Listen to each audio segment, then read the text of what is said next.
அன்பான மக்களே, நம்மளோட எஸ்எஸ் மியூசிக்லேருந்து நமக்கு ஃபஸ்ட்டு இது ரிலீஸ் பண்ணிட்டாங்கங்க. பயங்கரமாக நிறைய விஷயங்கள் பேசியிருக்காங்க, சூப்பராக பேசியிருக்காங்க அப்படிங்கிறதான். ஃபஸ்ட்டு டாப்பிக்கே வெண்ணிலாவை பற்றி தான் போயிருக்கு. வெண்ணிலாவை பற்றி பேசியிருக்காங்க காவேரி. அதுக்கு விஜய் சொல்கிறாரு, நம்ம தண்ணி கொடுத்துன்னு போயிடலாம் தாத்தா பாட்டியோட விட்டுட்டு அப்படின்னு சொல்கிறாரு.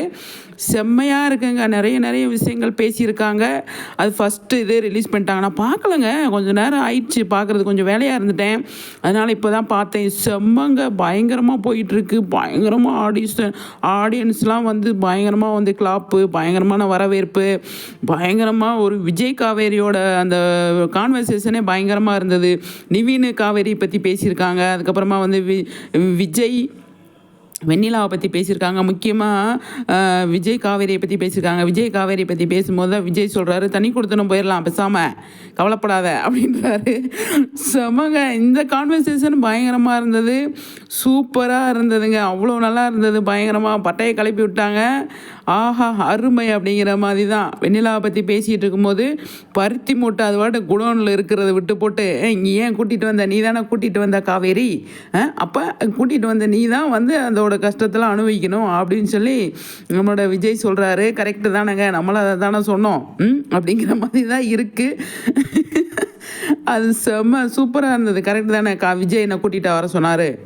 வெண்ணிலா இருக்கும்போது நீங்கள் என்னை வச்சுக்கிட்டு நீங்கள் போய் வெண்ணிலா கூப்பிட்டு வந்தீங்க அப்படின்னு கேட்குறதுக்கு. ஆனால் கண்டிப்பாக விஜய் கேட்குறது அவர் மேலே தப்பே கிடையாது. கரெக்டான பாயிண்ட்டு தான் கேட்குறாரு அப்படிங்கிறது சூப்பரான விஷயம். ஆனால் செம்ம நியூஸு. கண்டிப்பாக எஸ்எஸ் மியூசிக்லேருந்து நமக்கு, நான் நினச்சேன் இப்போ விட மாட்டாங்க, இன்னும் 2 நாள் ஆகும் அப்படின்ட்டு. ஆனால் விட்டுட்டாங்கங்க. செம்ம நியூஸு, பயங்கரமாக இருக்குது பார்க்குறதுக்கு, அவ்வளோ நல்லா இருக்குது. அடுத்தடுத்து இன்னும் நிறைய வரும்ப்பா. இப்போ பார்ட் 1 தான் விட்டுருக்காங்க. இன்னும் இப்போ அடுத்தடுத்து நாளைக்கே விட்டாலும் விட்டுருவாங்க, சொல்ல முடியாது, இன்றைக்கே விட்டாலும் விட்டுருவாங்க. ஏன்னா மக்கள்லாம் வந்து அவ்வளோ இதாக வந்து இருக்காங்களே, இன்ட்ரெஸ்ட்டாக இருக்காங்க பார்க்குறதுக்கு. அதனால் வந்து உடனே விட்டுருவாங்க. அதாவது இந்த இன்றைக்கி நாளைக்கு விட்டாங்கன்னா அதுக்கப்புறமா வந்து நாளைக்கு வேலண்டைன் டேஸ்ட் இருக்குல்லையா, அதுக்கெலாம் வந்து நல்லா ஃபுல் அண்ட் ஃபுல் என்ஜாய் பண்ணிக்கிடுவாங்க அப்படின்னு சொல்லி கண்டிப்பாக யோசித்து தான் இன்றைக்கே ரிலீஸ் பண்ணிட்டாங்க. நான் எதிர்பார்க்கவே இல்லைங்க இன்றைக்கி ரிலீஸ் பண்ணுவாங்கன்னு சொல்லிட்டு. டக்குன்னு ரிலீஸ் பண்ணிட்டாங்க, ஒரே நாளில் ரிலீஸ் பண்ணிட்டாங்க. அவ்வளோ ஹாப்பியாக இருக்குது, பயங்கரமாக இருக்குது, சூப்பராக இருக்குது அப்படிங்கிறது தான். நம்மளோட விஜய் காவேரியோட கான்வர்சேஷன் செமன்.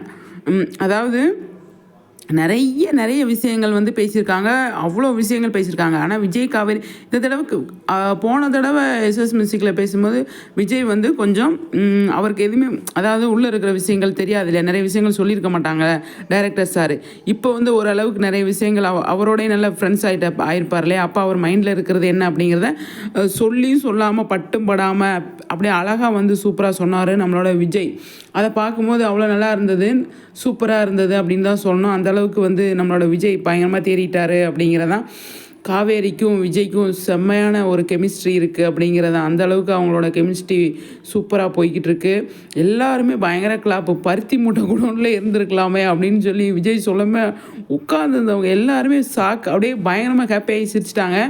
அந்த மாதிரி ஒரு செம்மையாக வந்து ப்ரோக்ராம் போயிட்டு இருந்தது, செம்மையாக போயிட்டு இருந்தது அப்படின்னு தான் சொல்லணும். அடுத்து பார்ட் 2க்காக நான் வெயிட் பண்ணுறேங்க. இந்த ஃபஸ்ட்டு ஒன்றே செம்மையாக வந்து விட்டாங்க. அதாவது என்ன சொல்ல வருது, அந்தளவுக்கு இறங்கி வேலை பார்த்துருக்காரு நம்மளோட சுவாமி அப்படிங்கிறது தான்.